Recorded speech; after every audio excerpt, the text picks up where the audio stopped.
Hey everyone, Alex here from Japanese Masters, and today we are going to go over Minna no Nihongo, Lesson 3, Part 6, that is O. Okay, let's go and dive right on into this. Okay, as you can see here, we have our O and then plus something after it. Also, I hope you should notice right here at the bottom that there is no translation here, which means that this really doesn't have a direct translation into English. If you recall, I believe it was Lesson 2, Part 7, where we covered O the first time. That one was more of a general case. Now we're going to start diving into something more specific. Okay, let's go ahead and break this down to describe exactly what one specific function of adding O before a thing does. Okay, so our O, if you recall from that lesson, is a polite prefix usually added to nouns. In this case, it's going to be added to the listener's things. So what does that mean?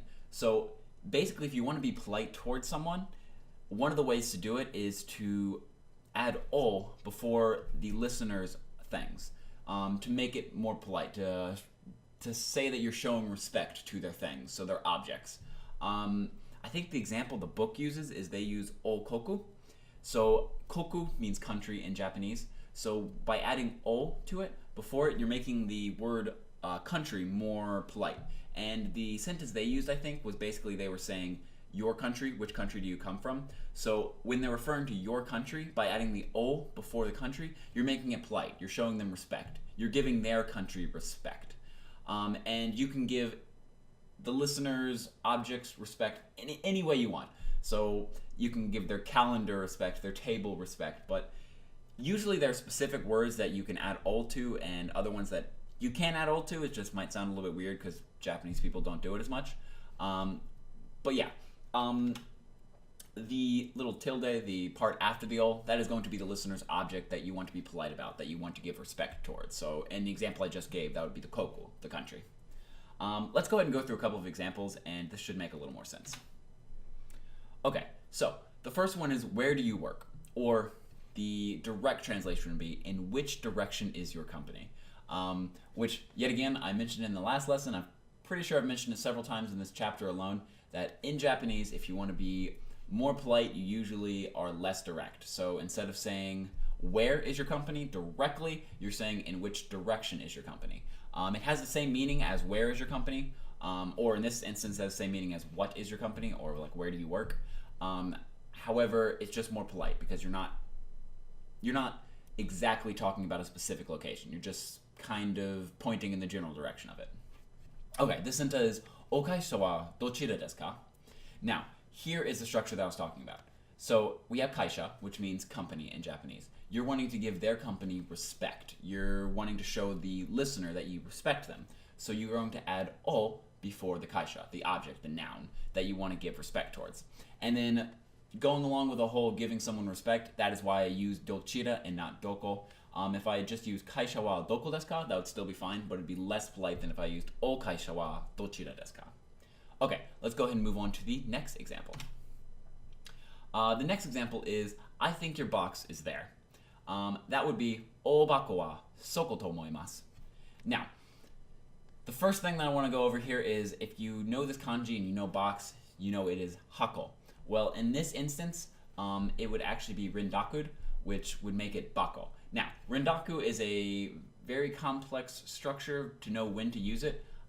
There's actually no grammar rule on when you should rendaku something, and rendaku usually means changing it from like ha to ba. You'll see this a lot when you have two Japanese words that are combined. Usually the second word, the first character, will be changed to usually a harder sound, like a ba, pa, something like that. Ka, I think, might be one, I can't remember. But the important thing here is, don't try to memorize a grammar rule about when you should rendaku something, because there is no real grammar rules for when you should do it. There are linguistic rules, like if you know anything about linguistics, like about fricatives and stuff like that, there are actual rules about when you should rendaku based on that. But I took a whole class on that, and I still don't understand it very well, so I wouldn't worry too much about it. Just when you see one that's rendaku'd, remember to remember it as the rendaku'd form and not the normal form. And also, it's the reason that the Japanese rendaku a word is to make it easier to say. So if you have a combined Japanese word and it sounds a little bit strange, look it up. especially if it's hard to say. Look it up, because it's probably going to be rendaku'd in order to switch the syllable here to make it easier to say. Okay, moving on though.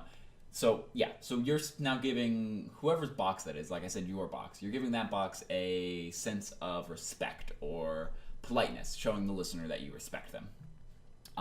Here you could have used Sochira, but I decided just to use Soko. They're both, it works in this situation. So it is definitely less polite than using Sochira, but it's still pretty polite because I am using still the mas form. And then this last part right here, this is to omoimasu. That is how you say I think in Japanese. So I think this is good, I think that is bad, I think your box is over there. You use to omoimasu. The verb here, omo, or conjugated omoimasu, means to think, and then this is the particle you usually put before it to talk about what you're thinking about. Okay, let's go ahead and move on to the last example.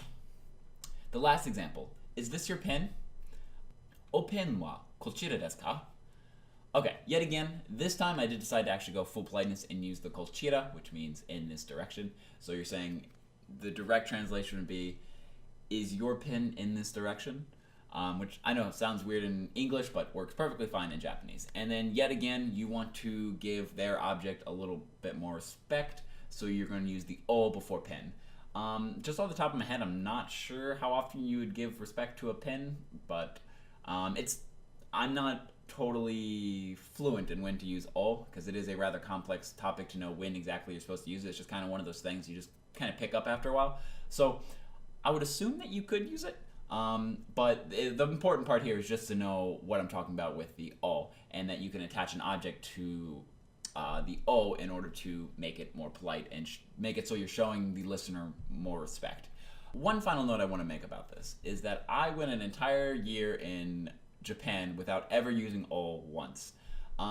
It is one of those things that if you want to become fluent in Japanese and you want people to think that, you know, you're totally fluent and you speak just like a Japanese person, you're going to have to learn how to use this. But you can easily get by in Japan with never having to use O ever. It's one of those things that even if you did screw it up, that the Japanese people are going to totally understand and wouldn't hold it against you at all. However, I do want to become completely fluent in Japanese, so I am studying this and knowing when exactly to use it. But just know it's not one of those rule-breaking structures where if you get it wrong, you're going to make someone completely angry or they're not going to understand what you're saying. It's not one of those type of grammar structures. It's just one of those things to add a little more respect and politeness in your speaking, which, of course, in Japan is very important, the politeness and everything. Okay, so that is the end of today's lesson. I really hope it made sense. If you have any questions, feel free to put them in the comments below, and I'd be happy to answer them to the best of my ability. Until next time, everyone, keep studying Japanese. All right, everyone, see ya.